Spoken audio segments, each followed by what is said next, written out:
भगवान के दर्शन से सांप और बिच्छू जैसे जहरीले जंतु जहर त्याग देते हैं। और भले ही तीर्थ यात्रा करते रहे, आदमी उतना ही जहरीला होता जा रहा है। मनुष्य जहरीला हो रहा है। आपको मालूम है, सबके अंदर जहर होता है। सांप के दाढ़ में होता है, बिच्छू के डंक में होता है, सब में थोड़ा थोड़ा जहर होता है। आदमी में भी जहर होता है। मालूम है कहाँ होता है? नहीं, जीभ में होता तो पति भी मर गया होता। चूंकि वो स्नेह करता है तो जीभ से स्पर्श करता है।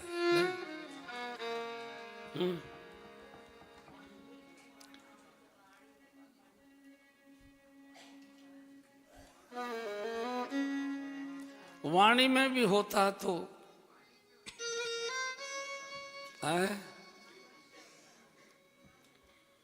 मनुष्य की आंख में जहर होता है। मनुष्य की आंख में जहर हो। कई प्रकार की आंखें होती हैं। आंखें रसीली भी होती हैं, आंखें कसीली भी होती हैं, आंखें जहरीली भी होती है, विषैली भी होती हैं, आंखें अहंकारी की भी होती हैं, आंखें भिखारी की भी होती हैं, आंखें शिकारी की भी होती है, आंखें दयालु की भी होती है, आंखें कई प्रकार की होती है। आंख में विष आता है मनुष्य के, विषैली आंखें। और जब आंखों में विष उतर आता है तो प्रियजन का भी कत्ल कर देता है। जिसके लिए जान देता था उसी की जान हर लेता है। विष आ गया तो भाई भाई का दुश्मन हो जाता है, फिर देखना पसंद नहीं करता। और ये जो विषैली आंखें हैं, ये रसीले कैसे बने? एक ही उपाय है, सत्संग। सत्संग बिना साधु संग के आंखों का विषैलापन जाएगा ही नहीं। किसी न किसी सत्पुरुष के चरणों का जो धूली है, काजल बनाकर नेत्रों में स्पर्श करने से, यानी कोई धूल उठा के आंख में नहीं डालनी है।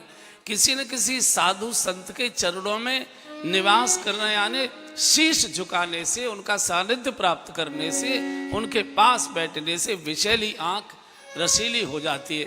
गोस्वामी जी ने लिखा है कि श्री गुरु पद रज मंजुल अंजन, श्री गुरु पद रज मंजुल अंजन, नयन अविय द्रग दोष विभंजन, नयन अविय द्रग दोष